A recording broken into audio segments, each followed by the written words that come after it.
بسم الله الرحمن الرحيم.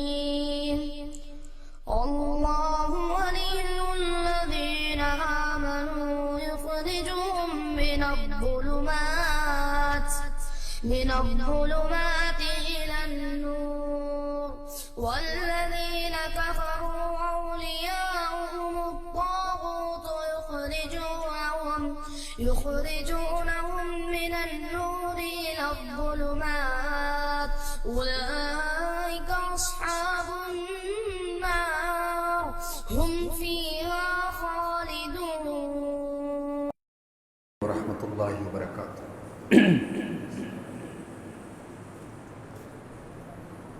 الحمد للہ نحمده ونستعینه ونستغفره ونعوذ باللہ من شرور انفسنا ومن سیئات اعمالنا من يهده الله فلا مضل له ومن يضلل فلا هادي له واشهد ان لا اله الا الله وحده لا شريك له واشهد ان محمدا عبده ورسوله يا ايها الذين امنوا اتقوا الله حق تقاته ولا تموتن الا وانتم مسلمون.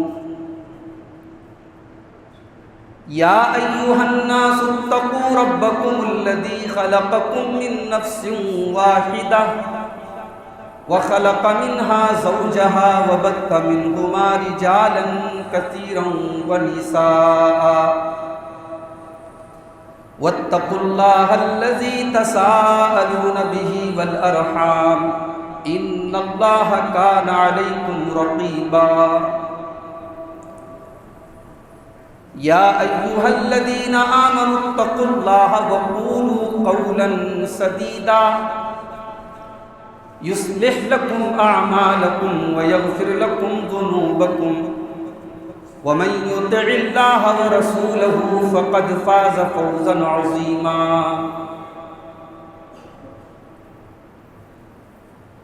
أما بعد فإن خير الحديث كتاب الله وخير الهدي هدي محمد صلى الله عليه وسلم وشر الأمور محدثاتها وكل محدثة بدعة وكل بدعة ضلالة وكل ضلالة في النار. أعوذ بالله من الشيطان الرجيم. بسم الله الرحمن الرحيم.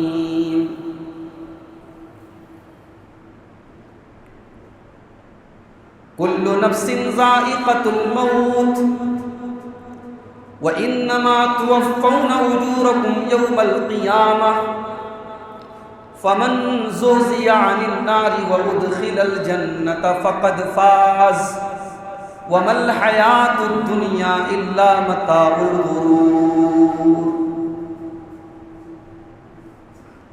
محترم بزرگوں، نوجوان ساتھیوں، پردہ نشین ماں اور بہنوں، پیارے بچوں، آج رمضان کی 27ویں رات ہے.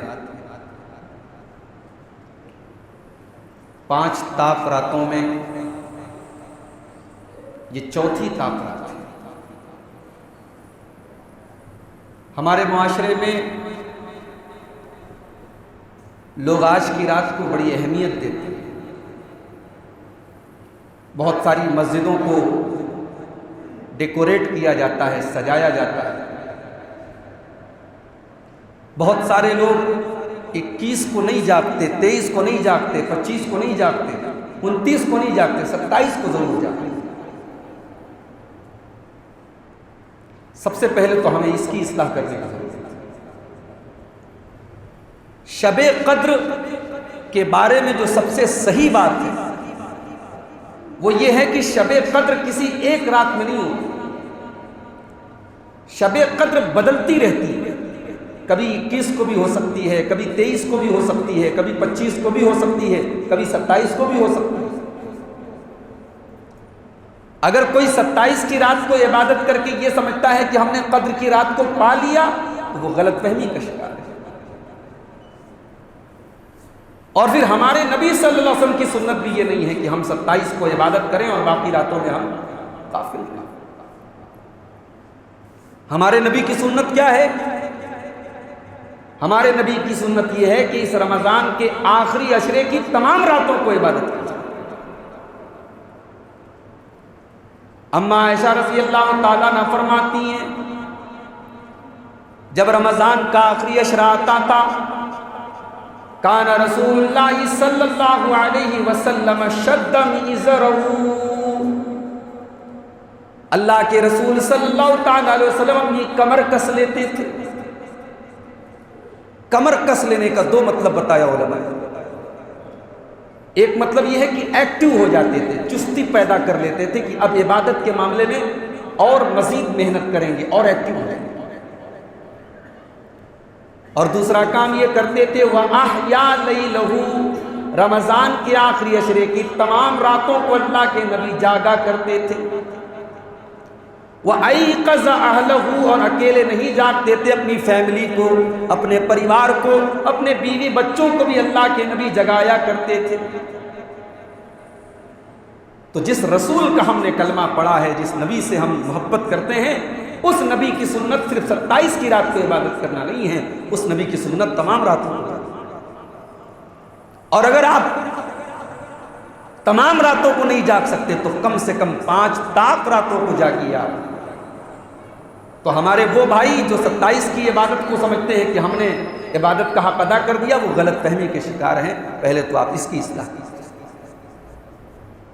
پھر کل جو جمعہ آ رہا ہے، اس جمعہ کو بھی لوگ بڑی اہمیت دیتے ہیں کہ صاحب یہ الوداع کا جمعہ ہے، رمضان کا لاسٹ جمعہ ہے۔ ظاہر ہے کہ اللہ کے نبی کے دور میں بھی رمضان آتا تھا اور رمضان کا لاسٹ جمعہ آتا تھا، مگر اللہ کے نبی نے کبھی بھی اور آپ کے صحابہ نے کبھی بھی رمضان کے لاسٹ جمعہ کو الگ سے کوئی اہتمام نہیں کیا۔ جیسے رمضان کے باقی جمعہ ہیں ویسے یہ بھی جمعہ ہے، اس کو کوئی اسپیشل مقام دینا یہ نبی کا طریقہ نہیں ہے، یہ صحابہ کا طریقہ نہیں ہے۔ تو یہ بات یاد رکھیں، الوداع کی کوئی حیثیت نہیں ہے اس کا۔ لیکن ہاں، سلف یہ کہتے تھے کہ اگر آپ کے گھر میں کوئی مہمان آتا ہے اور آپ مہمان کا استقبال اگر اچھے طریقے سے نہیں کر سکتے تو کم سے کم مہمان کو ودا تو اچھے طریقے سے۔ اگر اب تک آپ نے رمضان کا حق ادا نہیں کیا، اگر اب تک آپ کا رمضان بازاروں اور مارکیٹوں میں گزرا ہے، اگر رمضان کی اب تک 26 روزے آپ نے جو رکھے ہیں، ان روزوں کے دوران آپ اپنی زبان کی حفاظت نہیں کر پائے، اپنے آپ کو نماز کا پابند نہیں کر پائے، تو کم سے کم رمضان جا رہا ہے، اس کو ودا تو اچھے طریقے سے کر دو۔ آخری عشرہ ہے، اللہ کی رحمتیں برس رہی ہیں، طاق راتیں اسی کے اندر ہیں، آپ آخری عشرے کو اللہ تعالیٰ کی عبادت کر کے اس کو راضی کر دو۔ اس مہمان کا استقبال اگر آپ نے اچھے طریقے سے نہیں کیا ہے تو کم سے کم ودا اچھے طریقے سے۔ اور کل انشاءاللہ ہمارا جمعہ کے خطبے کا ٹاپک یہی رہے گا، اسی مسجد فاطمہ میں، کہ ہم نے رمضان سے کیا سیکھا۔ ہم اس پر کل بات کریں گے کہ رمضان کا یہ مہینہ ہمارے لیے ٹریننگ کورس ہے۔ یہ رمضان کا مہینہ کوئی معمولی مہینہ نہیں، یہ ہمارے لیے ٹریننگ کورس ہے۔ اس مہینے میں ہم نے کس چیز کی ٹریننگ لی ہے، ہم نے کیا سیکھا ہے، اور اس چیز کا ہمارے اوپر کیا اثر پڑا ہے، اس پر انشاءاللہ ہم کل خطبہ جمعہ میں آپ کے سامنے بات کریں گے۔ آج میرا جو ٹاپک ہے اس طاق رات کے لیے پروگرام کے لیے، وہ ٹاپک ہے فکر آخرت۔ آخرت کا کیا مطلب ہے؟ ہماری شریعت یہ کہتی ہے کہ یہ دنیا کی جو زندگی ہے اس کے بعد بھی ایک زندگی ہے، اور اس زندگی کا نام ہے آخرت۔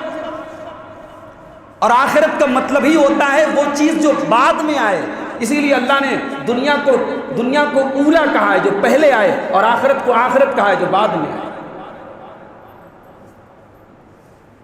اور جب ہم نماز پڑھتے ہیں 5 ٹائم، جب ہم اللہ تعالیٰ کی تعریف بیان کرتے ہیں تو ہم کہتے ہیں الحمدللہ رب العالمین، تمام تعریفیں اللہ تعالیٰ کے لیے، الرحمن الرحیم جو بڑا مہربان ہے، بڑا رحم کرنے والا ہے، مالک یوم الدین اور قیامت کے دن کا مالک ہے۔ ہم سورہ فاتحہ میں اپنے اس عقیدے کا اعلان کرتے ہیں کہ ہم قیامت کے دن کے اوپر بھی ایمان کرتے ہیں۔ اگر کوئی آدمی اللہ تعالیٰ کو مانتا ہے، اس کے رسولوں کو بھی مانتا ہے، اس کے فرشتوں کو بھی مانتا ہے، تقدیر کے اوپر بھی ایمان رکھتا ہے، اللہ کی کتابوں کے اوپر بھی ایمان رکھتا ہے، لیکن اگر کوئی انسان قیامت کے دن کے اوپر ایمان نہیں رکھتا ہے، آخرت کے اوپر ایمان نہیں رکھتا ہے، اس کا ایمان ادھورا ہے، اس کے ایمان کو اللہ تعالیٰ کیا ایکسپٹ نہیں کیا جائے گا۔ ایمان کے 6 ارکان ہیں۔ ایمان 6 چیزوں کا نام ہے، اس میں سے ایک چیز ہے قیامت کے دن کے اوپر ایمان۔ اسی لیے جب حضرت جبریل علیہ السلام نے اللہ کے نبی سے پوچھا تھا، صحیح مسلم کی 8 نمبر والی حدیث یاد کیجیے، جب حضرت جبریل انسان کی شکل میں آئے تھے اور اللہ کے نبی سے بڑے امپورٹنٹ سوالات کیے تھے تاکہ صحابہ کو دین سکھا دیں، تو انہی سوالوں میں سے ایک سوال حضرت جبریل نے یہ بھی کیا تھا، یا محمد اخبرنی عن الایمان، اے محمد مجھے بتائیے ایمان کس چیز کا نام ہے؟ تو اللہ کے نبی نے کیا فرمایا تھا؟ ان تؤمن باللہ وملائکتہ وکتبہ ورسلہ والیوم الآخر والقدر خیرہ وشرہ۔ ایمان 6 چیزوں کا نام ہے۔ تم اللہ کے اوپر ایمان رکھو، تم اللہ کی کتابوں کے اوپر ایمان رکھو، تم اللہ کے رسولوں کے اوپر ایمان رکھو، تم اللہ کے فرشتوں کے اوپر ایمان رکھو، تم قیامت کے دن کے اوپر ایمان رکھو، اور تم تقدیر کے اوپر ایمان رکھو۔ ان 6 چیزوں کا نام ایمان ہے۔ اس میں سے کوئی ایک چیز بھی اگر آپ نہیں مانتے ہیں، آپ شریعت کی نظر میں مومن نہیں ہیں، آپ کا ایمان اللہ تعالیٰ کے یہاں ایکسپٹ نہیں کیا جا سکتا۔ تو آخرت، اس کی فکر ہم اپنے اندر پیدا کریں، یہ آج کا ہمارا کام ہے۔ اور میں نے جو آیت پڑھی ہے آپ کے سامنے، سورہ آل عمران کی آیت نمبر 185 پڑھی ہے میں نے، آئیے اسی آیت کو پہلے پڑھتا ہوں اور بات کو شروع کرتا ہوں۔ کل نفس ذائقۃ الموت، ہر جاندار کو مرنا ہے، ہر انسان کو مرنا ہے، ہر حیوان کو مرنا ہے۔ دنیا میں کوئی ایسا جاندار نہیں ہے جس کو موت نہ آئے۔ کل نفس ذائقۃ الموت، موت کا کڑوا پیالہ تم سب کو پینا ہے۔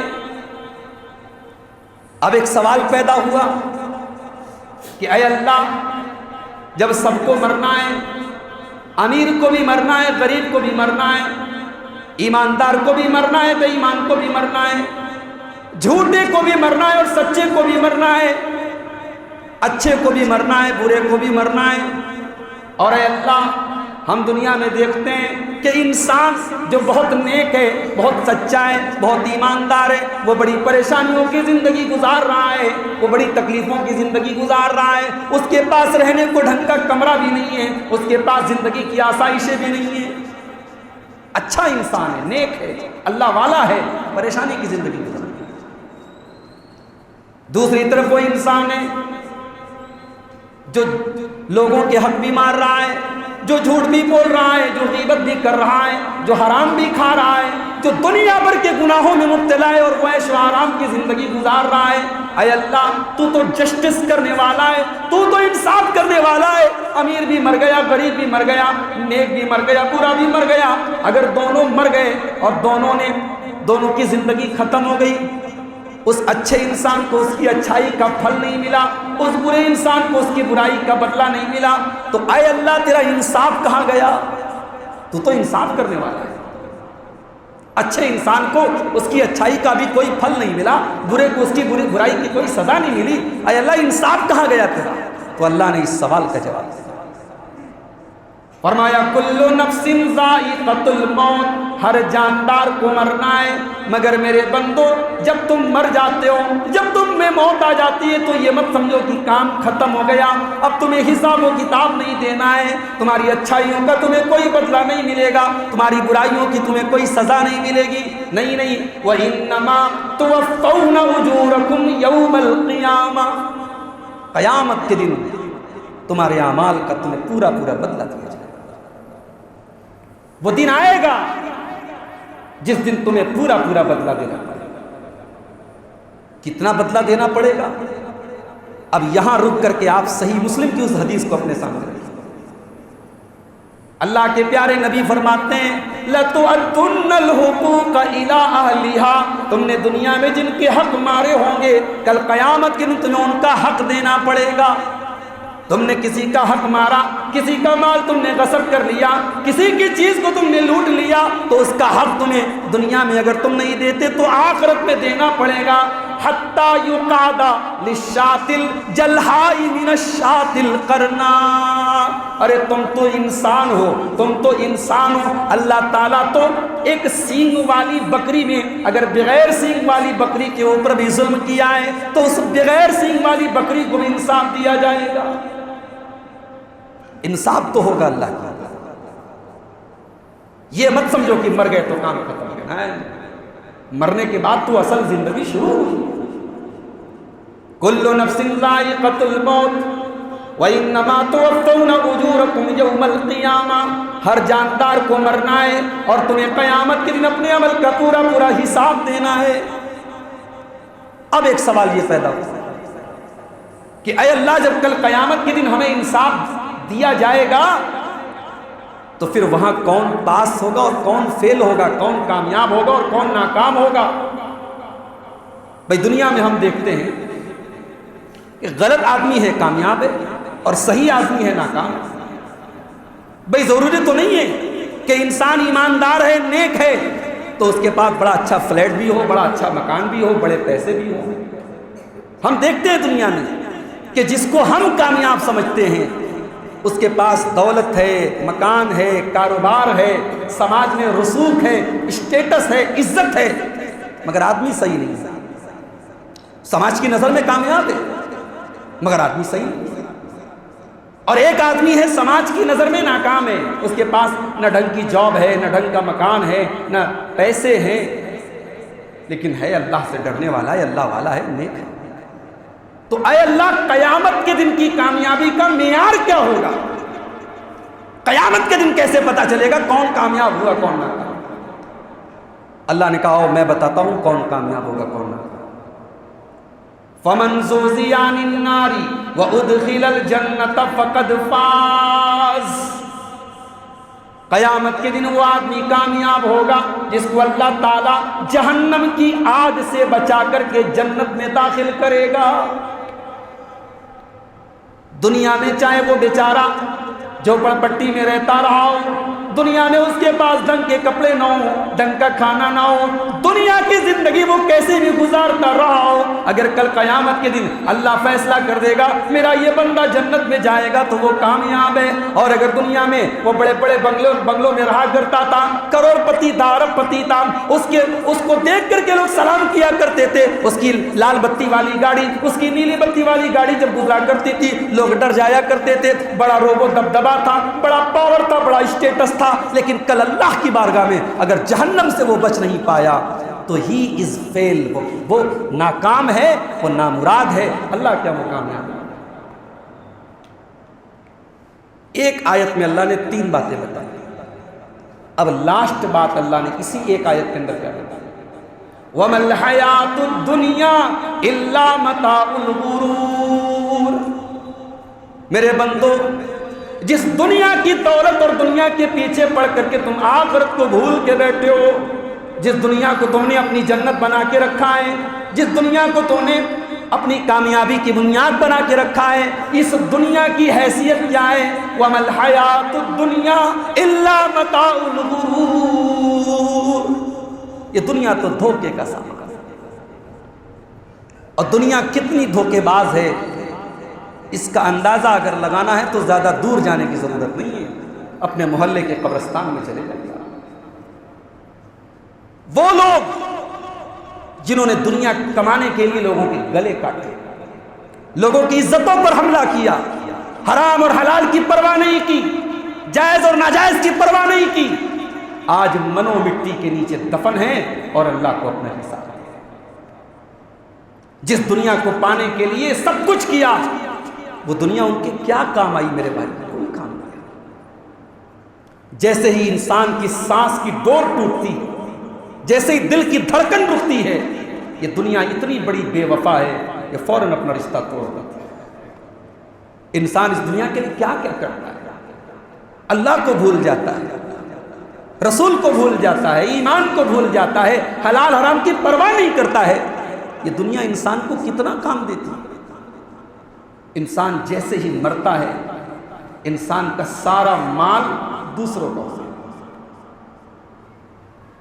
جس چیز کا کل تک میں مالک تھا، آج میرے بدن سے روح نکلتے ہی میں اس کا مالک نہیں، میرے بدن کے کپڑے تک میرے بدن سے اتار دیے جاتے ہیں۔ یہ انسان کی حقیقت ہے۔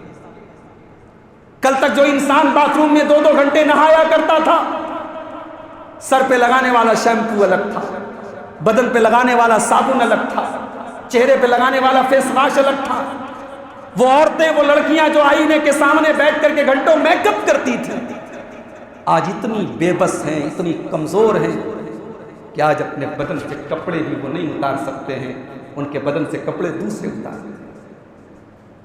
آج دنیا والے ہم کو نہلا رہے ہیں، اپنے بدن کو جس نے کبھی دوسروں کے سامنے اوپن نہیں کیا، آج نہلانے والے، غسل دینے والے اس کے بدن سے کپڑے اتار رہے ہیں۔ اتنا بے بس ہے وہ انسان، وہ یہ بھی نہیں کہہ سکتا پانی زیادہ گرم ہے، پانی کو تھوڑا ٹھنڈا ہو جانے دو۔ دنیا میں وہ گیزر لگا کر کے سردیوں میں نہایا کرتا تھا، گرمیوں میں ٹھنڈے پانی سے نہایا کرتا تھا، آج اس کو یہ طاقت بھی نہیں ہے وہ یہ کہہ سکے کہ پانی گرم ہے، پانی ٹھنڈا ہے، اس کو جیسے بھی نہلایا جائے اس کو نہلایا جا رہا ہے۔ اس لائق بھی نہیں ہے کہ اپنے منہ میں وہ پانی ڈال کر کے کلی کر سکے، اپنے ناک میں پانی ڈال سکے، آج اس کی ناک میں انگلی ڈال کر کے، یہاں تک کہ اس کے بدن پہ اگر گندگی لگی ہے تو اپنے ہاتھ میں دستانے یا روئی وغیرہ پہن کر کے اس کے بدن کی گندگی کو دور کیا جاتا ہے۔ یہ ہے انسان کی حقیقت۔ نہلا دیا گیا، اب ایک معمولی سے کفن کے کپڑے میں کفنایا جا رہا ہے۔ دنیا میں جو برانڈڈ کپڑے پہنا کرتا تھا، جو بڑے بڑے شو روم سے کپڑے لایا کرتا تھا، آج یہ بھی نہیں کہہ سکتا ہے مجھے ریمنڈ کے کپڑے میں کفنانا، مجھے فلاں کمپنی کے کپڑے میں کفنانا۔ جس کپڑے میں بھی کفنایا جا رہا ہے وہ انسان اتنا بے بس ہے، اتنا کمزور ہے، اسے جس کپڑے میں کفنا دیا جائے وہ اس میں تیار ہے، کفنا دیا گیا۔ دنیا میں ڈیزائنر کپڑے پہنتا تھا، آج بغیر سلا ہوا کپڑا پہنتا ہے، کفنا دیا گیا۔ بیوی بہت رو رہی ہے، بچے بہت رو رہے ہیں، مگر کوئی یہ کہنے کو تیار نہیں ہے مجھے اپنے باپ سے بڑی محبت ہے، میرے باپ کو میرے ساتھ رہنے دو۔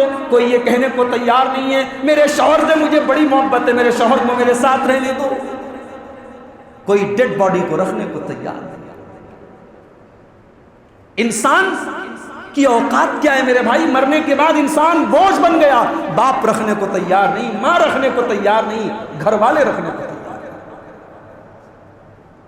اتنا بے بس ہے انسان، اپنے گھر سے 1 کلومیٹر کی دوری پر بھی جاتا تھا تو کار سے جاتا تھا۔ اتنا بے بس ہے وہ انسان کہ آج 4 لوگوں کے کندھوں پر جنازے کی چارپائی کے اوپر لٹا کر کے جا رہا ہے، آج دوسرے اس کو اٹھا کر کے لے کے جا رہے تب وہ جا رہا ہے۔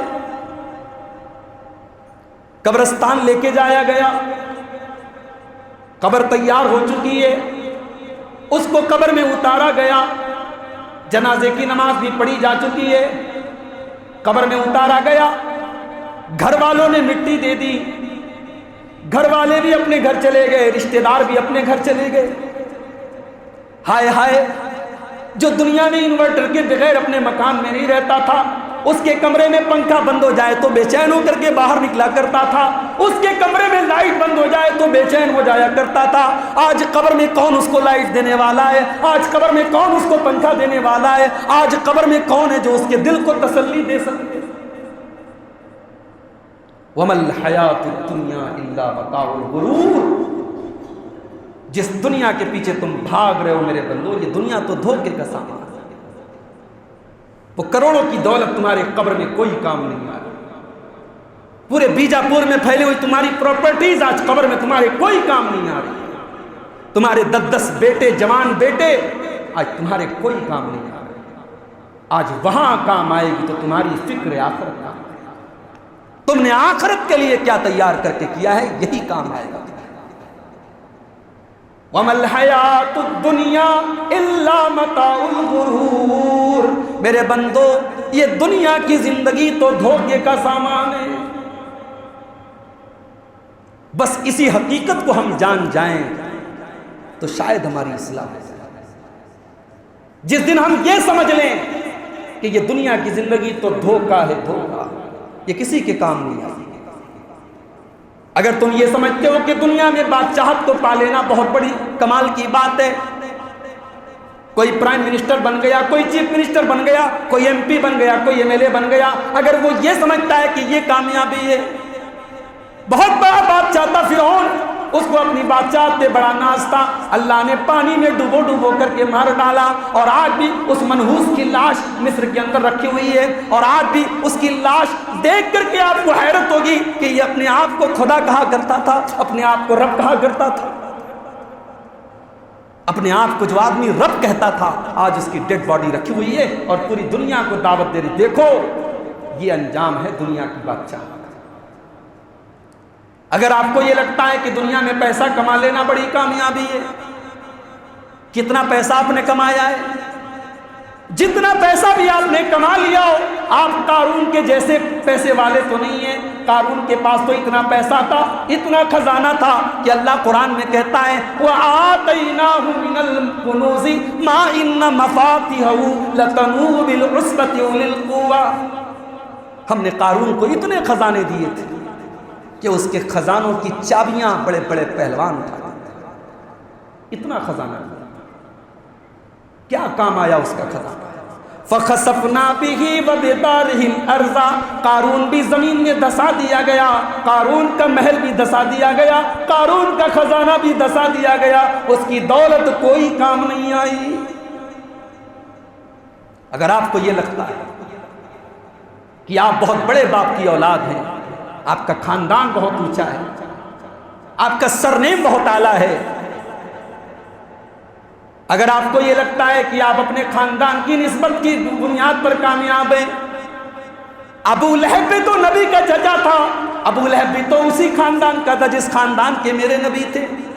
میرے نبی عبداللہ کے بیٹے ہیں، عبد المطلب کے پوتے ہیں، اور ابو لہب بھی عبد المطلب کا بیٹا ہے، خاندان وہی ہے، نسب وہی ہے، قبیلہ وہی ہے، لیکن قرآن کیا کہتا ہے؟ تبت یدا ابی لہب وتب ما اغنا عنہ مالہ وما کسب۔ ابو لہب کے پاس نام بھی ہے، سرنیم بھی ہے، خاندان بھی ہے، سماج اور برادری کی عزت بھی ہے، بڑا خوبصورت بھی ہے، لیکن ابو لہب برباد ہو گیا کیونکہ اس نے جو کیا دنیا کے لیے کیا، آخرت کے لیے کچھ بھی نہیں کیا۔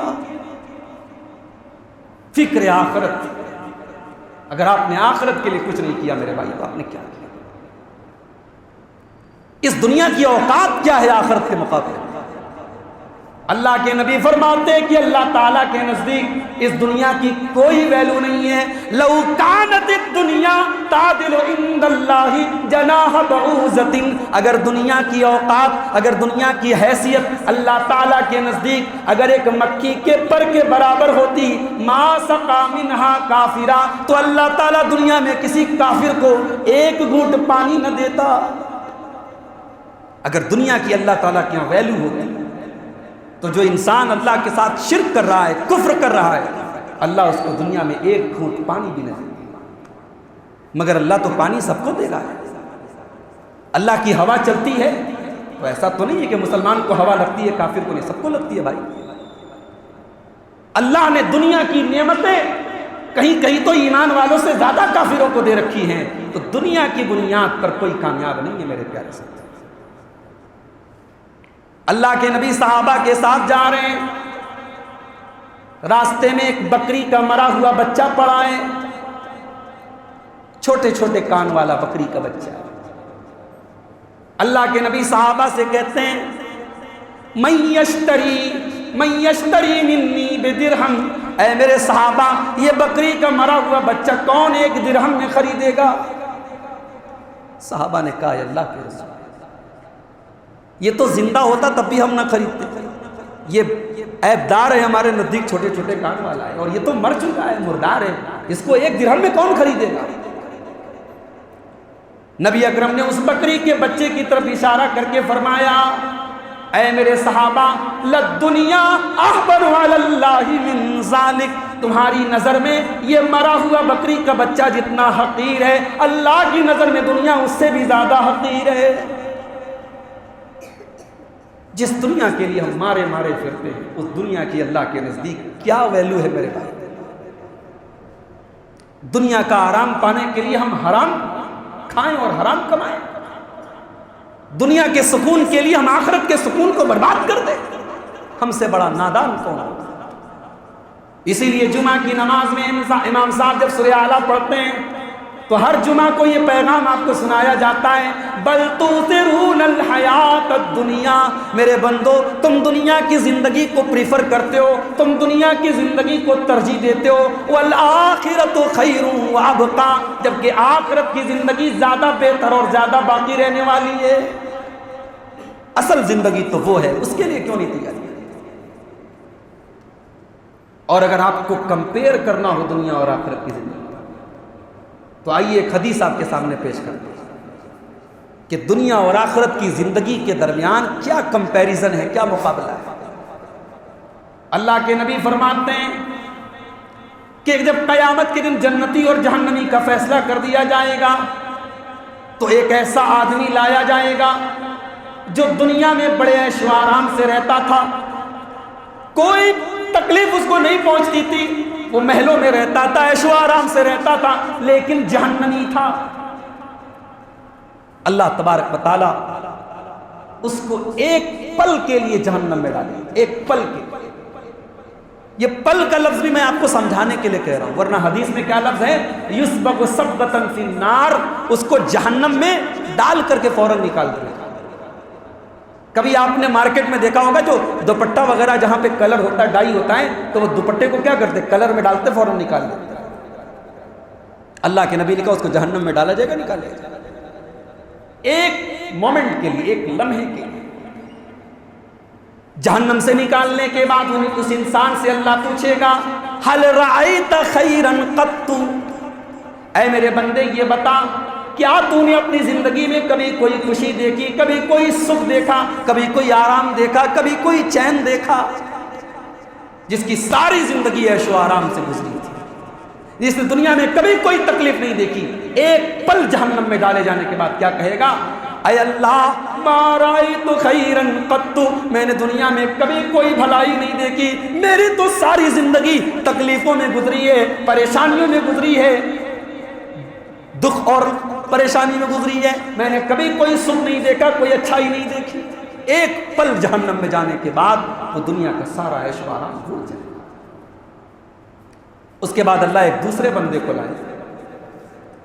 یہ بندہ بیچارہ دنیا کی زندگی میں بہت پریشان تھا, کبھی بچے بیمار, کبھی بیوی, کبھی کاروبار میں مندہ چل رہا ہے, کبھی نوکری کی تلاش میں, زندگی تکلیفوں میں, ٹینشن میں, پرابلم میں, بہت ساری مشکلات سے اس کی زندگی گزری ہے. اس کی زندگی میں دکھ اور تکلیفیں ختم ہی نہیں تھے, بہت تکلیفیں گزار کر کے آیا تھا, لیکن تھا وہ جنتی. اللہ تعالیٰ اس بندے کو ایک پل کے لیے جنت میں ڈالے, اور جنت سے نکالنے کے بعد اللہ تعالیٰ پوچھے گا هل رأیت شرا قط هل مر بک بؤس قط, اے میرے بندے کیا تو نے دنیا میں کبھی کوئی تکلیف دیکھی, کیا تو نے دنیا میں کبھی کوئی پریشانی دیکھی؟ بندہ کہے گا ما رأیت شرا قط, اے اللہ میں تو ہمیشہ عیش و آرام سے رہتا تھا, میں نے دنیا میں کبھی کوئی تکلیف نہیں دیکھی. ایک پل جنت میں جانے کے بعد انسان دنیا کی ساری تکلیفیں بھول جائے. ہم اس جنت کے عیش و آرام کو پانے کی فکر کیوں نہیں کرتے میرے بھائی؟ کمپٹیشن کرتے ہیں. ہمارا پڑوسی لکھ پتی بن گیا, ہم کروڑ پتی بن کے دیا. اس کے پاس اتنی پراپرٹی ہے, میرے پاس اس سے زیادہ ہونی چاہیے. اس کو 10 لوگ سلام کرتے, مجھے 20 لوگ سلام کریں, تب میری عزت بڑھے گی. کمپٹیشن کرتے ہیں. ارے کمپٹیشن کرنا ہے تو جنت کے لیے کمپٹیشن. وَسَارِعُوا إِلَى مَغْفِرَةٍ مِّن رَّبِّكُمْ وَجَنَّةٍ عَرْضُهَا السَّمَاوَاتُ وَالْأَرْضُ أُعِدَّتْ لِلْمُتَّقِينَ. میرے بندو, تمہیں کمپٹیشن کرنا ہے, تمہیں مقابلہ کرنا ہے, تمہیں ایک دوسرے سے آگے اگر بڑھنا ہے تو جنت کے لیے کمپٹیشن کرو, جس کے لیے صحابہ کمپٹیشن کرتے ہیں. غزوہ تبوک کا موقع ہے, اسلام کی یہ بڑی تکلیفوں والی جنگ ہے. نبی اکرم اعلان کر چکے ہیں کہ اس جنگ کے لیے ہمارے پاس سامان نہیں ہے, سواری نہیں ہے, اس جنگ کے لیے آپ تعاون کریں, آپ چندہ دیں, میں آپ کو جنت کی گارنٹی دیتا ہوں. اللہ کے نبی اعلان کر چکے ہیں. حضرت عمر فاروق اپنے گھر آتے ہیں, دل میں سوچتے ہیں ہمیشہ نیکی کے معاملے میں میرا سیکنڈ نمبر آتا ہے, ابو بکر کا فرسٹ نمبر آتا ہے, آج میں فرسٹ ہو کر کے دیتا ہوں. اپنے گھر کے سارے مال کو اکٹھا کرتے ہیں. سارا مال جب اکٹھا ہو جاتا ہے اس کو 2 حصوں میں ڈیوائیڈ کر لیتے ہیں, آدھا گھر میں چھوڑ دیتے ہیں اور آدھے کو پیک کر کے اللہ کے رسول کے پاس لے کے آتے ہیں اور لا کر کے اللہ کے نبی کے قدموں میں رکھتے ہیں. اللہ کے نبی پوچھتے ہیں ما ابقیت لأہلک, اے عمر گھر والوں کے لیے کچھ چھوڑے ہو کہ نہیں چھوڑے ہو؟ کہا یا رسول اللہ ابقیت لہم النصف, آپ فکر نہ کریں آدھا لے کے آیا ہوں, آدھا چھوڑ. حضرت عمر خوش ہیں کہ بھئی آج ابو بکر بھی مجھ سے آگے نہیں کر سکتے, میں تو آدھا اپنے گھر کا آدھا سامان لے کے چلا آیا, آدھا مال لے کے چلا آیا. تھوڑی دیر کے بعد ابو بکر صدیق بھی چلے آ رہے ہیں, وہ بھی اپنے گھر کا جو سامان لائے تھے وہ نبی اکرم کے قدموں میں رکھ دیتے ہیں. نبی اکرم سوال کرتے ہیں ما ابقیت لأہلک, اے ابو بکر تم نے گھر والوں کے لیے کیا چھوڑا؟ ابو بکر صدیق کہتے ہیں اے اللہ کے نبی آج اسلام کو میرے مال کی ضرورت ہے, آج اللہ کے دین کو میرے مال کی ضرورت ہے. ابقیت لہم اللہ ورسولہ, اے اللہ کے نبی میں اپنے گھر والوں کے لیے کچھ چھوڑ کے نہیں آیا ہوں, میں سب کچھ لے کے آیا ہوں. میں نے اپنے گھر والوں کو اللہ اور اس کے رسول کے نام پہ چھوڑ دیا ہے, میں ان کے لیے اللہ کو چھوڑ کے آیا ہوں, رسول کو چھوڑ کے آیا ہوں. عمر فاروق کی آنکھوں سے آنسو بہنے اور کہنے لگے واللہ لا اسابقک ابدا, اے ابو بکر عمر تجھ سے آگے نہیں نکل سکتا, عمر تجھ سے آگے نہیں بڑھ سکتا. یہ کمپٹیشن ہوتا تھا صحابہ. ہمارے یہاں ہم نیکی کے کام کرتے بھی ہیں تو اگر 1 گرام کی نیکی کریں گے تو ہم سوچیں گے سماج کو 100 گرام معلوم ہو. 1 گرام نیکی کر کے ہم 100 گرام کا پرچار کرتے ہیں, تب ہماری نیکی جو ہے وہ نیکی ہوتی ہے. صحابہ کی نیکی کیسی ہوتی تھی؟ اللہ کے نبی صحابہ کے ساتھ بیٹھے ہوئے ہیں, آپ کہتے ہیں کہ کیا تم میں سے کوئی ایسا ہے جس نے آج روزہ رکھا ہو؟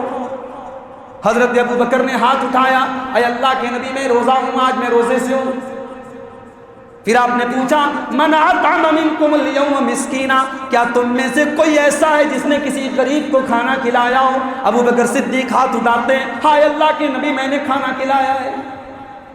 پھر آپ نے پوچھا من عاد منکم اليوم مریضا, کیا تم میں سے کوئی ایسا ہے جس نے کسی مریض کی عیادت کی ہو؟ ہاں اللہ کے نبی میں نے ایک مریض کی عیادت بھی کی ہے. پھر آپ نے پوچھا من تبع منکم الجنازہ, کیا تم میں سے کوئی ایسا ہے جو کسی مسلمان کے جنازے میں گیا ہو؟ ہاں اللہ کے نبی میں گیا ہوں ایک مسلمان کے جنازے. نبی سوال کرتے چلے جا رہے ہیں, ابو بکر کا ہاتھ اٹھتا چلا جا رہا ہے. اللہ کے نبی نے فرمایا مجتمعن فی امرئ الا دخل الجنہ, اے میرے صحابہ یہ نیکی کے بڑے بڑے کام ہیں, یہ سارے کام اگر کوئی اکٹھا کر لیتا ہے وہ ضرور جنت میں جائے گا, اور میرا ابو بکر جنت میں جائے گا. دیکھو اس نے یہ سارے نیکی کے کام کیے ہیں. فکر آخرت یہ چیز تھی میرے بھائی جو صحابہ کرام کو آپس میں کمپٹیشن کرنے پر مجبور کرتی تھی. آج انسان اپنا گھر نہیں چلا پاتا، اپنے بیوی بچوں کا حق نہیں ادا کر پاتا، اپنی ذمہ داریوں کو نبھا نہیں پاتا۔ حضرت عمر فاروق رضی اللہ تعالیٰ عنہ 22 لاکھ اسکوائر میل کے ایریا کے حاکم ہیں، 22 لاکھ اسکوائر میل کے ایریا کے خلیفہ اور امیر المومنین ہیں۔ عراق میں آپ کی حکومت، ایران کے بڑے حصے میں آپ کی حکومت، سیریا میں آپ کی حکومت، پورے عرب میں آپ کی حکومت۔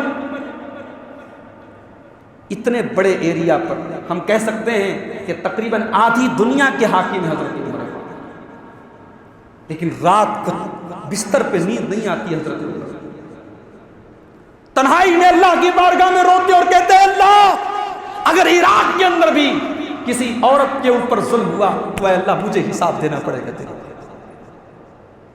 اور وہ امیر المومنین حضرت عمر فاروق رات کو اٹھ کر کے گشت کرتے ہیں، کس گھر سے بچے کے رونے کی آواز آ رہی ہے، کس گھر میں آج کھانا نہیں بنا ہے، کس عورت کو آج کھانا نہیں ملا ہے، کس گھر میں کیا مسئلہ ہے، وہ راتوں کو گشت لگاتے ہیں۔ میں پوچھتا ہوں میرے بھائیوں کہ کون سی چیز ہے جس نے حضرت عمر کو مجبور کیا ہے؟ اسی کا نام فکر آخرت۔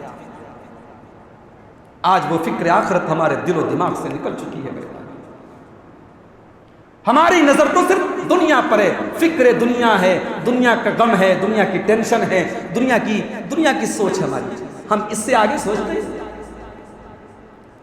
اسی لیے اللہ نے فرمایا قرآن کریم کے 28ویں پارے، یا ایھا الذین آمنوا اتقوا اللہ ولتنظر نفس ما قدمت لغد واتقوا اللہ ان اللہ خبیر بما تعملون۔ اے ایمان والو تم اللہ سے ڈرو اور ہر انسان یہ غور کرے اس نے کل کے لیے کیا تیاری کی ہے۔ کل سے مراد آخرت ہے، آخرت کے لیے کیا تیاری کی ہے۔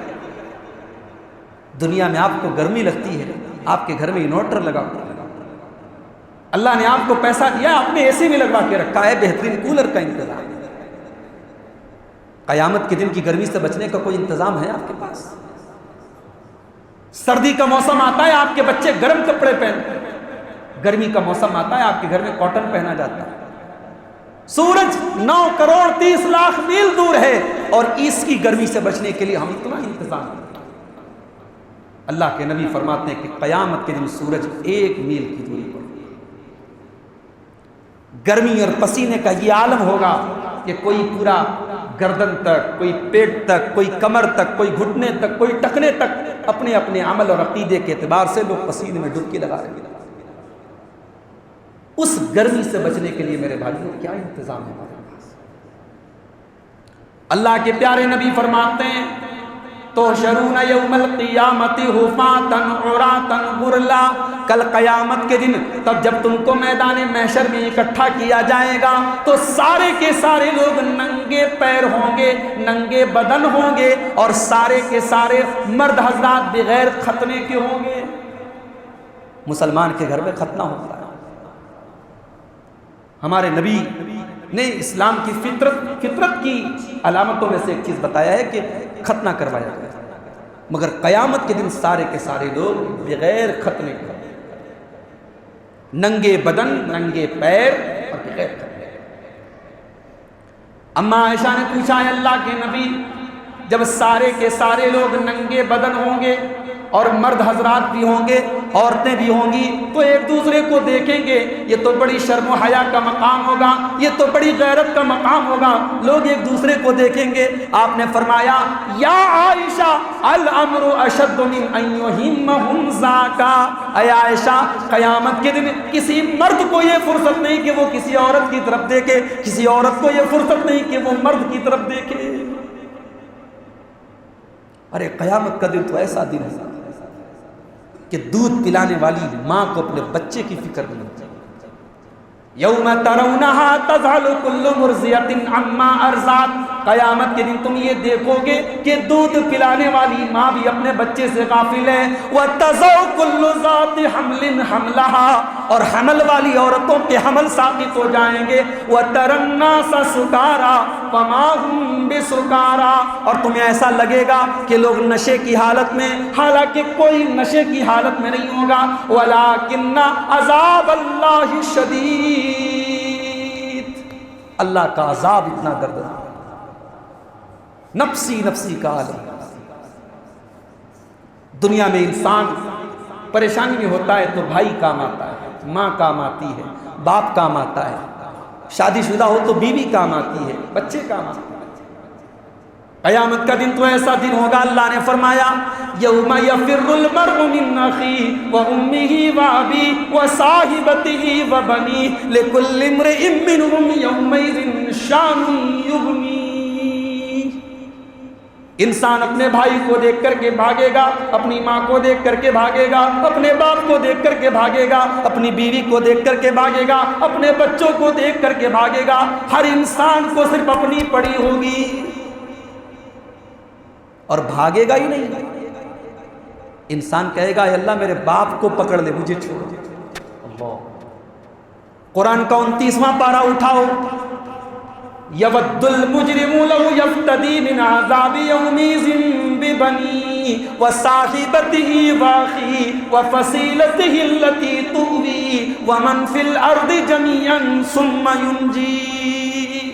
قیامت کے دن مجرم کہے گا کہ اے اللہ میرے باپ کو لے لے، مجھے چھوڑ دے، میری ماں کو لے لے، مجھے چھوڑ دے، میری بیوی کو پکڑ لے، مجھے چھوڑ دے، میرے دوستوں کو پکڑ لے، مجھے چھوڑ دے، میرے خاندان والوں کو پکڑ لے، مجھے چھوڑ دے۔ دنیا میں دوست دوست کے کام آتا ہے، قیامت کے دن کوئی دوست کسی دوست کے کام نہیں۔ الاخلاء یومئذ بعضهم لبعض عدو، اس دن دوست دوست کا دشمن ہوگا، نفسی نفسی کا۔ دنیا میں جب ہم سونار کے پاس جاتے ہیں تو سونار کے پاس جو ترازو ہوتا ہے وہ دنیا کا سب سے قیمتی ترازو مانا جاتا ہے۔ عورتیں جو ناک میں پہنتی ہیں نتھیا، جو کان میں پہنتی ہیں ایئر رنگ، مطلب سونے کی معمولی چیز کو بھی سونار کے ترازو پر جب ہم رکھتے ہیں تو سونار کا ترازو بتا دیتا ہے کہ یہ سونا کتنے ملی گرام ہے، گرام نہیں کتنے ملی گرام ہے، گرام کا کتنا پوائنٹ کر کے بھی کتنا گرام بنتا ہے وہ بتا دیتا ہے۔ بھئی دنیا میں ہماری نظر میں سب سے قیمتی ترازو سونار کا ترازو۔ قیامت کے دن بھی تو اللہ تعالی ہمارے اعمال کو تولے گا، اور اللہ کا جو ترازو ہوگا وہ ترازو کتنا سینسٹیو ہوگا، اور اس ترازو میں کس کس چیز کو تولا جائے گا، ذرا آئیے قرآن کی آیت دیکھیں۔ وَنَزَعُ الْمَوَازِينَ الْقِسْطَ لِيَوْمِ الْقِيَامَةِ، قیامت کے دن ہم انصاف کا ترازو رکھیں گے۔ وَإِن كَانَ مِثْقَالَ حَبَّةٍ مِّنْ خَرْدَلٍ أَتَيْنَا بِهَا وَكَفَىٰ بِنَا حَاسِبِينَ۔ قیامت کے دن ہم جو ترازو رکھیں گے اس ترازو پر ایک رائی کے دانے کے برابر بھی اگر کوئی چیز ہوگی تو سامنے آ جائے گی، کیونکہ حساب ہم لیں گے میرے بندو، حساب ہم لیں گے، اور جب ہم لیں گے تو رائی کے دانے کے برابر بھی چیز کا حساب۔ اللہ کے نبی ایک دعا کیا کرتے تھے، اللہم حاسبنی حسابا یسیرا، اے اللہ میرا آسان حساب ہے۔ تو اما عائشہ نے ایک مرتبہ اللہ کے نبی سے پوچھا کہ اے اللہ کے نبی آسان حساب کا کیا مطلب ہے؟ آسان حساب کا کیا مطلب ہے؟ کیا آسان حساب کا یہ مطلب ہے کہ اللہ کے ترازو پر ہمارے اعمال کو کم تولا جائے گا؟ اللہ کے نبی نے فرمایا نہیں، آسان حساب کا مطلب یہ ہے کہ اللہ حساب نہ لے۔ آسان حساب کا مطلب یہ ہے کہ ہمارے اعمال اللہ کے سامنے پیش کیے جائیں اور اللہ تعالیٰ اگنور کر دے، نظر انداز کر دے، درگزر کر دے، اللہ معاف کر دے، یہ ہے آسان حساب۔ اور جانتے ہو ہم طاق رات میں جو دعا کرتے ہیں اس دعا میں بھی ہم اللہ سے یہی سوال کرتے ہیں اللہم انکا عفو تحب العفو فاعف عنی، اے اللہ تو معاف کرنے والا، تو درگزر کرنے والا ہے، تو نظر انداز کرنے والا ہے، تو اگنور کرنے والا ہے۔ اے اللہ ہم جتنے بھی گنہگار ہیں، تیری رحمت ہمارے گناہوں سے بڑی ہے، اے اللہ تو معاف کرنے کو پسند کرتا ہے، اپنے اس گنہگار بندے کو بھی تو معاف کر دے۔ ہم یہی دعا کرتے ہیں اللہ تعالیٰ سے کہ تو درگزر کر دے، تو ہمارا حساب لے۔ اس لیے کہ اگر اللہ حساب لے گا تو اللہ کہہ رہا ہے وَكَفَى بِنَا حَاسِبٍ، حساب لینے کے لیے ہم کافی ہیں۔ اور جانتے ہو قیامت کے دن جب انسان کے نامہ اعمال کھولے جائیں، ہائے ہائے، جس کی زندگی گناہوں میں گزری ہے، جس کی زندگی اللہ کو ناراض کرنے میں گزری ہے، اس کے دل کا کیا حال ہے۔ اللہ فرماتا ہے قرآن کے 15ویں پارے میں، میرے بندو جب قیامت کے دن تمہاری کتاب رکھی جائے گی، وَوُضِعَ الْكِتَابُ فَتَرَى الْمُجْرِمِينَ مُشْفِقِينَ مِمَّا فِيهِ وَيَقُولُونَ يَا وَيْلَتَنَا مَا لِهَذَا الْكِتَابِ لَا يُغَادِرُ صَغِيرَةً وَلَا كَبِيرَةً إِلَّا أَحْصَاهَا۔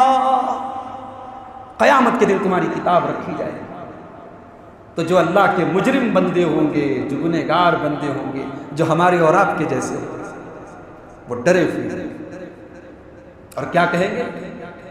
یا ویلتنا، ہائے ہماری بربادی، ما لہذا الکتاب، یہ کیسی کتاب ہے، لا یغادر صغیرۃ ولا کبیرۃ، اس کتاب نے تو کچھ بھی نہیں چھوڑا، چھوٹے سے چھوٹا گناہ بھی اس کے اندر ریکارڈ کیا گیا ہے اور بڑے سے بڑا گناہ بھی اس کے اندر نوٹ کیا گیا ہے۔ لا یغادر صغیرۃ ولا کبیرۃ الا احصاها، اس کتاب نے تو سب کچھ ریکارڈ کیا۔ دنیا کی عدالتوں میں ہم وکیلوں کو خرید لیتے ہیں، ججوں کو خرید لیتے ہیں، جھوٹ بول دیتے ہیں، جھوٹی قسم کھا لیتے ہیں، جھوٹی گواہی دے دیتے ہیں۔ قیامت کے دن ایسا کوئی نہیں کر پائے گا۔ اللہ تعالیٰ سب سے پہلے ہمارے منہ کے اوپر مہر لگاتے ہیں، اليوم نختم على افواههم وتكلمنا ايديهم وتشهد ارجلهم بما كانوا يكسبون، آج ہم تمہارے منہ کے اوپر مہر لگا دیں گے، تمہارے ہاتھ گواہی دیں گے، تمہارے پیر گواہی دیں گے۔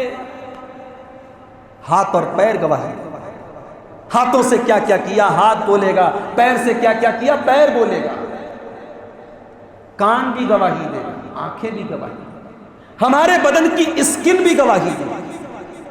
حَتَّى إِذَا مَا جَاءُوهَا شَهِدَ عَلَيْهِمْ سَمْعُهُمْ وَأَبْصَارُهُمْ وَجُلُودُهُمْ بِمَا كَانُوا يَعْمَلُونَ۔ کل قیامت کے دن جب تم ہماری بارگاہ میں آؤ گے، تمہارے کان تمہارے خلاف گواہی دیں گے، تمہاری آنکھیں تمہارے خلاف گواہی دیں گی، تمہارے بدن کی اسکن تمہارے خلاف گواہی دیں گی۔ وَقَالُوا لِجُلُودِهِمْ لِمَ شَهِدتُّمْ عَلَيْنَا قَالُوا أَنطَقَنَا اللَّهُ الَّذِي أَنطَقَ كُلَّ شَيْءٍ۔ انسان اپنی چمڑی سے بولے گا، انسان اپنی اسکن سے بولے گا کہ تو کیسے بول رہی ہے، تیرے اندر بولنے کی طاقت کہاں سے آ گئی؟ تو انسان کی چمڑی کہے گی کہ جس اللہ نے ہر چیز کو بولنا سکھایا، اسی اللہ نے آج ہم کو بولنا سکھایا۔ وہاں ہم کیا جواب دیں گے میرے بھائی؟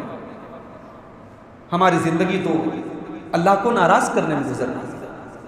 کیا 5 طاق راتوں میں جاگ کر کے ہم اللہ کو دے دیں، حساب دے دیں گے کہ ہاں اللہ ہم بہت نیک تھے، بڑے عبادت گزار تھے، 5 طاق رات میں ہم برابر مسجد فاطمہ میں جا کے دعا کرتے رہے، تلاوت کرتے رہے، بس ہو گیا کام؟ عبادت کا تو 1 مہینہ نہیں ہے میرے بھائی، اللہ کو راضی کرنے کا صرف 1 مہینہ نہیں ہے، اور گناہوں سے بچنے کا صرف 1 مہینہ نہیں ہے۔ وَاعْبُدْ رَبَّكَ حَتَّى يَأْتِيَكَ الْيَقِينُ، زندگی کی آخری سانس تک آپ کو اللہ کو راضی کرنا۔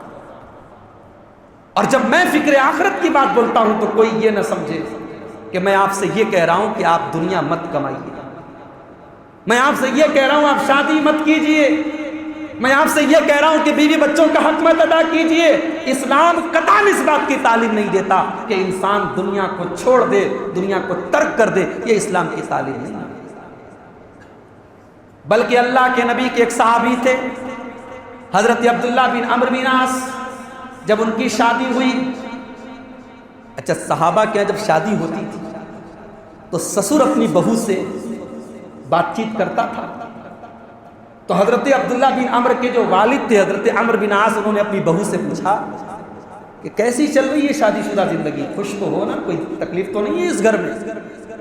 تو بیوی نے بڑی حکمت والا جواب دیا، کہا کہ آپ کے صاحبزادے ماشاءاللہ بڑے نیک آدمی ہیں، رات بھر تہجد پڑھتے ہیں، دن میں روزہ رکھتے ہیں، کیا تکلیف ہو سکتی ہے؟ اب حضرت عمر بن عاص جو تھے جہاں دیدہ آدمی تھے، سمجھدار تھے، دور اندیش تھے، سمجھ گئے کہ یہ تو میریٹل لائف جو ہے برباد ہو رہی ہے. بیٹا میرا رات بھر تہجد پڑھ رہا ہے، دن میں روزے رکھ رہا ہے، تو بیوی کا حق کب ادا کر رہا ہے؟ لیکن اب یہ بات ایسی تھی کہ باپ بیٹے سے ڈائریکٹ بول نہیں سکتا. حضرت عمر بن عاص نے اللہ کے رسول سے کہا کہ یا رسول اللہ میرے بیٹے کو ذرا بلا کر کے سمجھائے. اب اللہ کے نبی نے حضرت عبداللہ بن عمر کو بلایا اور کتنے پیار سے سمجھایا. آپ نے فرمایا اے عبداللہ، تم لگاتار روزہ مت رکھا کرو، تم ایک دن کی گیپنگ پر روزہ رکھا کرو جو داؤد علیہ السلام کی سنت ہے. اے عمر بن عاص، اگر تم کنٹینیو روزہ رکھو گے تو تمہارا جسم برداشت نہیں کر پائے گا، تم برداشت نہیں کر پاؤ گے. تمہیں اگر روزہ رکھنا یہ تو داؤد علیہ السلام کی سنت پر عمل کرو، تمہیں ایک دن کی گیپنگ کے ساتھ تم نفلی روزہ رکھا کرو. اور اے عبداللہ ایک بات تم کان کھول کر کے سن لو، ان لجسدک علیک حقا وان لعینک علیک حقا وان لزوجک علیک حقا. اے عبداللہ تمہاری آنکھوں کا بھی تمہارے اوپر حق ہے، تمہارے جسم کا بھی تمہارے اوپر حق ہے، تمہاری بیوی کا بھی تمہارے اوپر حق ہے، اور تمہارے رب کا بھی تمہارے اوپر حق ہے. یہ ہے اسلام کی تعلیم. اسلام قطعاً اس بات کی تعلیم نہیں دیتا کہ آپ دنیا چھوڑ دیں، دنیا کے اسی جھمیلے میں رہنا ہے اور آخرت کی تیاری کرنا، یہی تو اصل تقویٰ ہے. اسی لیے حضرت عمر فاروق نے جب حضرت ابی بن کعب سے پوچھا تھا کہ تقویٰ کا مطلب بتائیے، تو حضرت ابی بن کعب نے کہا یا امیر المومنین امررت بطریق ذات شوکۃ، کہ آپ کا گزر کبھی ایسے راستے سے ہوا ہے جس میں کانٹے دار جھاڑیاں ہوں دونوں طرف اور راستہ بہت تنگ ہو، ایسے راستے سے کبھی گزرے ہیں آپ؟ کہا کہ ہاں گزرا ہوں. کہا کیسے گزرے ہیں آپ؟ کہا کہ اشمر ثیابی، اپنے کپڑوں کو سمیٹ کر کے، اپنے کپڑوں کو بچا بچا کر کے، اپنے جسم کو بچا بچا کر کے میں راستہ کراس کر رہا ہوں. کہا امیر المومنین اسی کا نام تو تقویٰ ہے، اسی کا نام تقویٰ ہے کہ دنیا میں خواہشات کے کانٹے چاروں طرف ہیں، شیطان کے کانٹے چاروں طرف ہیں، اور ان کانٹوں میں رہنا ہے اور ان کانٹوں سے اپنے دامن کو بچا کر کے آخرت کی تیاری کرنا، اسی کا نام تقویٰ ہے. ہمارے نبی نے کیوں دنیا کے عیش و آرام کو ترجیح نہیں دی؟ اگر میرے نبی آرام دہ بستر پہ سو لیتے تو کیا حرام تھا؟ جائز تھا. مگر میرے نبی آرام دہ بستر پہ نہیں سوتے، میرے نبی چٹائی پہ سوتے. صحابہ نے کہا اے اللہ کے نبی، قیصر و کسریٰ اپنے محلوں میں آرام سے رہتے ہیں، آپ ہمارے نبی ہیں، ہمارے محترم ہیں، ہمارے سردار ہیں، ہمارے آقا ہیں، آپ آرام دہ بستر پہ لیٹے، ہم آپ کے لیے گدے کا انتظام کر دیتے ہیں. اللہ کے نبی نے کیا جواب دیا؟ آرام دہ بستر پہ سونا حرام نہیں تھا، جائز تھا. مگر نبی نے کیا جواب دیا؟ کیونکہ میرے نبی پوری دنیا کے لیے آئیڈیل تھے، اور میرے نبی جانتے تھے کہ بستر جتنا آرام دہ ہوگا، زندگی جتنی آرام دہ ہوگی، لائف جتنی لگزریس ہوگی، حساب و کتاب اتنا زیادہ دینا پڑے گا. اور ہر انسان ضروری نہیں ہے کہ لگزریس لائف گزارے اور اس کا حساب اللہ کے یہاں دے سکے. اللہ کے نبی نے کیا فرمایا؟ مالی ولی دنیا، اے میرے صحابہ میرا دنیا سے کیا لینا دینا؟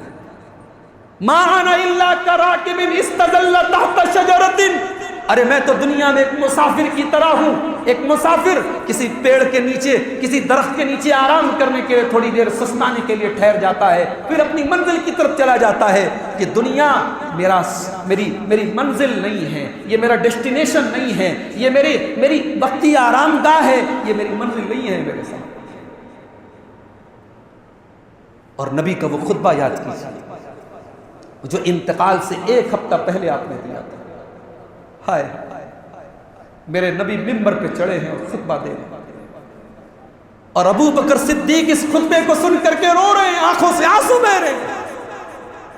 میرے نبی اس خطبے میں کہتے ہیں کہ اے لوگوں، اللہ تعالیٰ نے اپنے ایک بندے کو یہ آپشن دیا ہے، اللہ نے اپنے ایک بندے کو یہ اختیار دیا ہے کہ وہ بندہ اگر چاہے تو دنیا کی عیش و آرام کی زندگی کو لے لے اور چاہے تو اللہ کے پاس چلا جائے، اللہ کی نعمتوں کو لے لے، تو اللہ کے اس بندے نے دنیا کو ٹھکرا دیا اور اللہ کے پاس جانے کو قبول کر دیا۔ ابھی نبی نے اتنا بیان کیا تھا، ابو بکر صدیق رو رہے اور کہہ رہے فدیناک بآبائنا و امہاتنا، ہمارے ماں باپ آپ پر قربان ہوئے اللہ کے رسول۔ ابو سعید خدری کہتے ہیں ہمیں بڑی حیرت ہوئی کہ اللہ کے نبی تو ایک عام بات کر رہے ہیں، ایک نارمل بات کر رہے ہیں کہ اللہ نے اپنے کسی بندے کو ایسا آپشن دیا، یہ ابو بکر رو کیوں رہے ہیں اور ابو بکر یہ کیوں کہہ رہے ہیں کہ ہمارے ماں باپ آپ پر قربان ہو؟ لیکن بعد میں ہمیں احساس ہوا کہ اللہ کے نبی در حقیقت اپنی بات کر رہے تھے اور اللہ کے نبی کو اللہ کی طرف سے یہ آپشن دیا گیا تھا کہ اگر آپ چاہیں تو دنیا میں کچھ زندگی آپ اور گزاریں یا آپ اللہ کے پاس چلے آئیں۔ نبی نے اللہ کے پاس جانے کو قبول کر لیا، یہ اختیار اللہ نے اپنے نبی کو دیا تھا، اور یہ وہ بات تھی جس پر ابو بکر صدیق رو رہے تھے۔ اور یہ حال صرف نبی کا نہیں تھا، ابو بکر صدیق کی موت کا واقعہ آپ یاد کیجیے۔ ابو بکر صدیق کا آخری ٹائم ہے، آپ نے اپنی بیٹی عائشہ کو بلوایا، مومنوں کی ماں عائشہ رضی اللہ تعالیٰ عنہ اپنے باپ سے ملنے کے لیے آ رہی ہیں۔ باپ کا آخری ٹائم ہے، سوموار کا دن ہے۔ حضرت ابو بکر صدیق کہتے ہیں بیٹی آج دن کون سا ہے؟ کہتی ہیں سوموار ہے۔ اے میری بیٹی، آج ہی کے دن تو اللہ کے نبی کا بھی انتقال ہوا تھا، اے کاش آج کے دن میرا بھی انتقال ہو جائے تاکہ کم سے کم نبی کے ساتھ کچھ مطابقت ہو جائے اور میرا حساب و کتاب اللہ کے یہاں آسان ہو جائے۔ اے میری بیٹی عائشہ، تو یہ بتا کہ اللہ کے نبی کے کفن میں کتنے کپڑے تھے؟ پتہ یہ چلا کہ حضرت ابو بکر صدیق بھی حضرت عائشہ سے مسئلہ پوچھتے تھے، کیونکہ جانتے تھے حضرت عائشہ نبی کی وہ بیوی ہیں جن کے پاس نبی کی حدیثوں کا سب سے زیادہ علم ہے، اس لیے باپ اپنی بیٹی سے مسئلہ پوچھتا ہے۔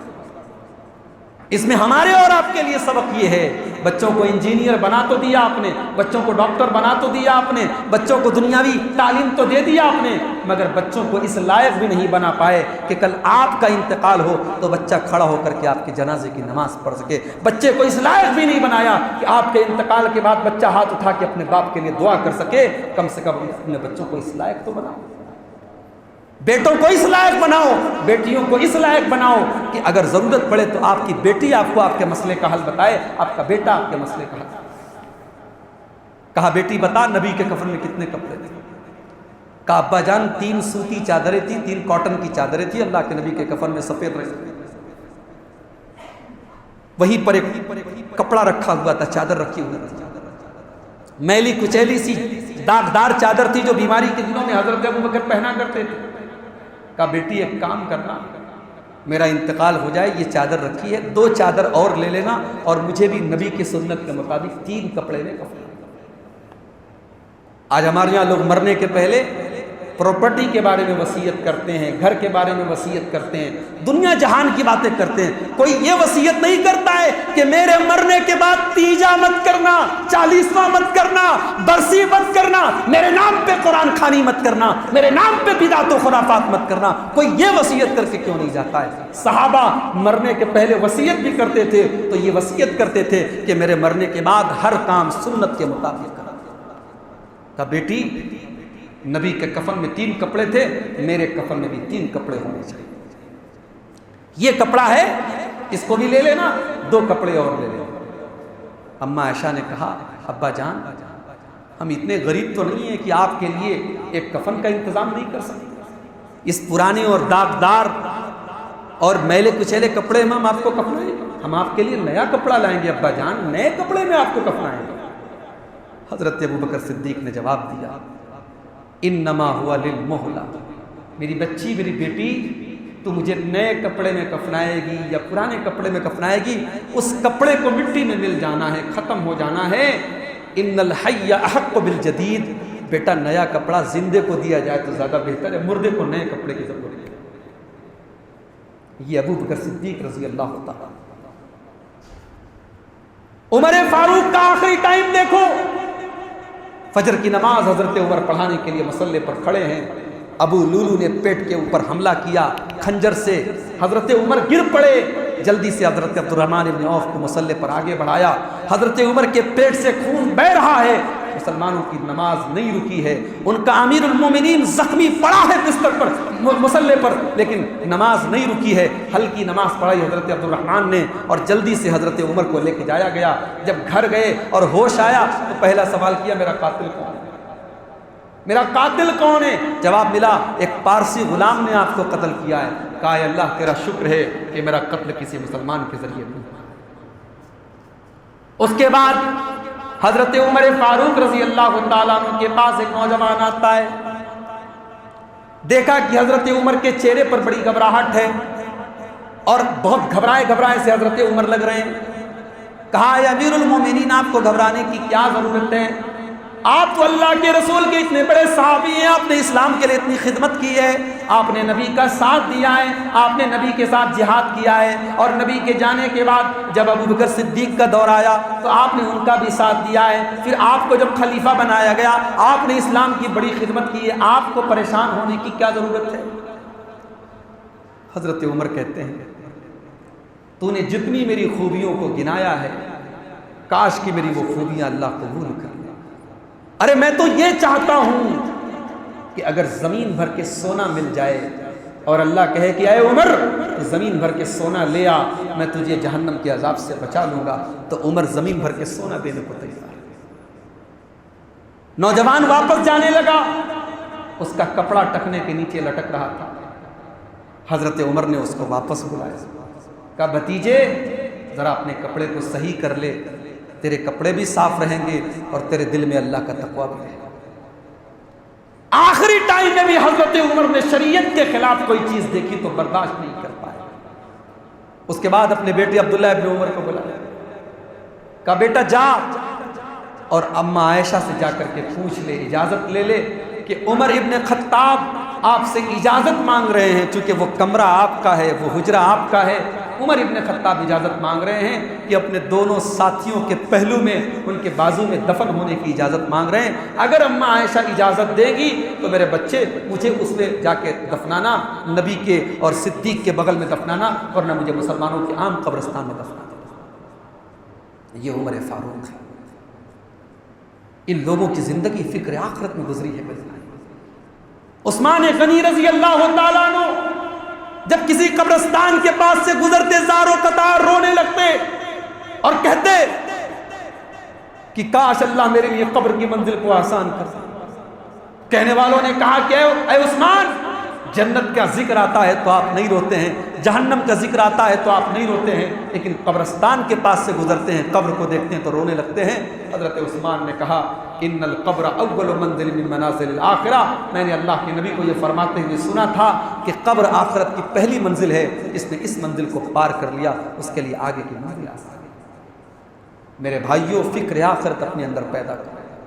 کبھی کبھی قبرستان جاؤ اور سوچو اس دنیا میں اللہ کو ناراض کرنے والوں کا آج کیا انجام ہوا ہے, اور وہ اللہ کے یہاں اپنے عمل کے حساب آج قبر میں دے رہے ہیں اور کل قیامت کے دن.